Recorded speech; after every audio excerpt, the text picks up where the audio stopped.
आप सभी को जय मसीह की प्यारे भाई बहनों। आज का वचन है जकरिया अध्याय 2 वचन 6 से पढ़ेंगे।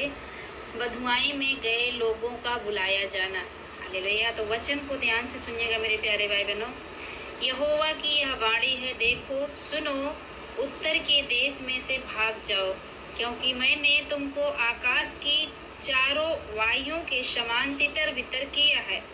हे बेबीलोन वाली जाति के संग रहने वाली सिय्योन को बचकर निकल भाग, क्योंकि सेनाओं का यहोवा यूं कहता है, उस तेज के प्रकट होने के बाद उसने मुझे उन जातियों के पास भेजा है जो तुम्हें लूटती थी, क्योंकि जो तुमको छूता है वह मेरी आँख की पुतली ही को छूता है। देखो, मैं अपना हाथ उन पर उठाऊंगा, तब वे उन्हीं से लूटे जाएंगे जो उनके दास हुए थे। तब तुम जानोगे कि सेनाओं के यहोवा ने मुझे भेजा है। हे सिय्योन, ऊंचे स्वर से गा और आनंद कर, क्योंकि देख मैं आकर तेरे बीच में निवास करूंगा। यहोवा की यही वाणी है। उस समय बहुत सी जातियां यहोवा से मिल जाएंगी और मेरी प्रजा हो जाएंगी, और मैं तेरे बीच में वास करूंगा, और तू जानेगी कि सेनाओं के यहोवा ने मुझे तेरे पास भेज दिया है। और यहोवा यहूदा को पवित्र देश में अपना भाग कर लेगा और यरूशलेम को फिर अपना ठहराएगा।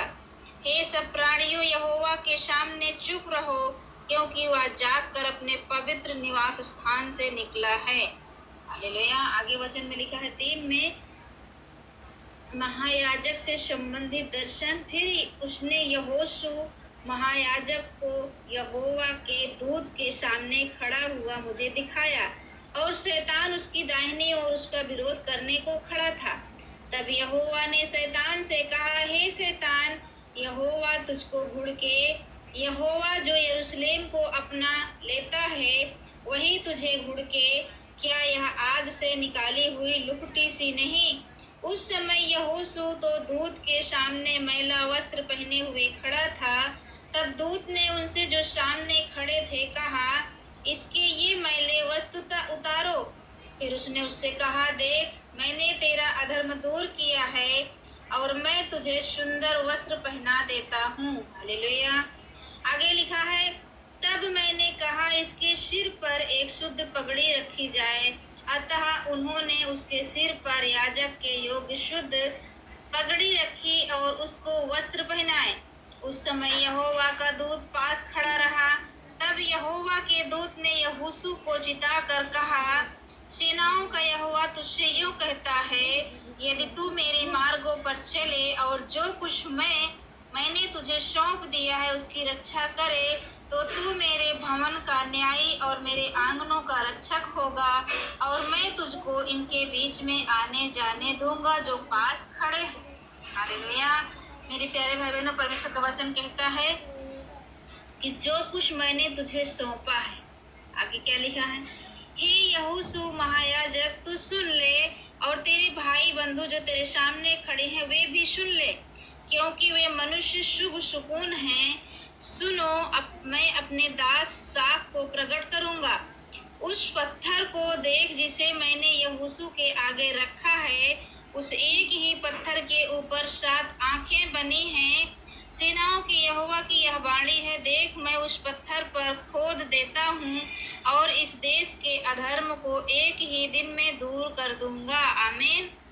उसी दिन तुम अपने अपने भाई बंधुओं को दाखलता और अंजीर के वृक्ष के नीचे आने के लिए बुलाओगे। सेनाओं के यहोवा की यही वाणी है। हालेलुया।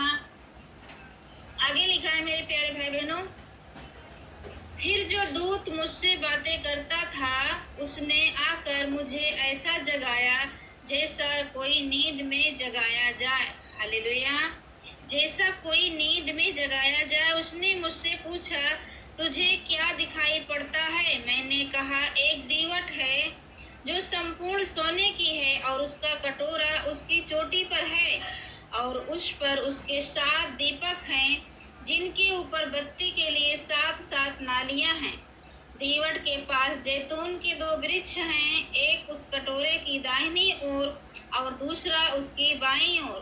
तब मैंने उस दूत से जो मुझसे बातें करता था पूछा, हे मेरे प्रभु, ये क्या है? जो दूत मुझसे बातें करता था उसने मुझको उत्तर दिया, क्या तू नहीं जानता कि ये क्या है? मैंने कहा, हे मेरे प्रभु, मैं नहीं जानता। तब उसने मुझे उत्तर देकर कहा, जरुब्बाबेल के लिए यहोवा का यह वचन है, न तो बल से और न शक्ति से, परंतु मेरे आत्मा के द्वारा होगा। मुझ सेनाओं के यहोवा का यही वचन है। आमीन।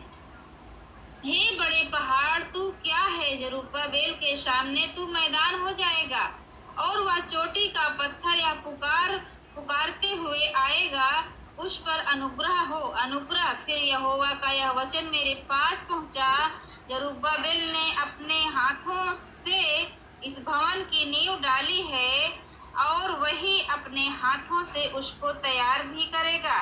तब तू जानेगा कि सेनाओं के यहोवा ने मुझे तुम्हारे पास भेजा है, क्योंकि किसने छोटी बातों का दिन तुच्छ जाना है। यहोवा अपनी इन सातों आँखों से सारी पृथ्वी पर दृष्टि करके साहुल को जरुब्बाबेल के हाथ में देखेगा और आनंदित होगा। तब मैंने उससे फिर पूछा, ये 2 जैतून के वृक्ष क्या हैं जो दीवट की दाहिनी बाईं ओर हैं? फिर मैंने दूसरी बार उससे पूछा, जैतून की दोनों डालियां क्या है जो सोने की दोनों नालियों के द्वारा अपने में से सुनहरा तेल उड़ेलती हैं? उसने मुझसे कहा, क्या तू नहीं जानता ये क्या है? मैंने कहा, हे मेरे प्रभु, मैं नहीं जानता।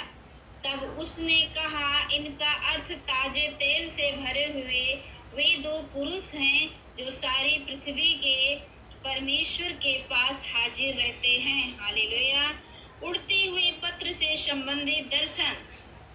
मैंने फिर आंखें उठाई तो क्या देखा कि एक लिखा हुआ पत्र उड़ रहा है। दूत ने मुझसे पूछा, तुझे क्या दिखाई पड़ता है? मैंने कहा, मुझे एक लिखा हुआ पत्र उड़ता हुआ दिखाई पड़ता है, जिसकी लंबाई 20 हाथ और चौड़ाई 10 हाथ की है। तब उसने मुझसे कहा, यह वह सांप है जो इस सारे देश पर पड़ने वाला है, क्योंकि जो कोई चोरी करता है वह उसकी एक ओर लिखे हुए के अनुसार मैल के समान निकाल दिया जाएगा, और जो कोई शपथ खाता है वह उसकी दूसरी ओर लिखे हुए के अनुसार मैल के समान निकाल दिया जाएगा।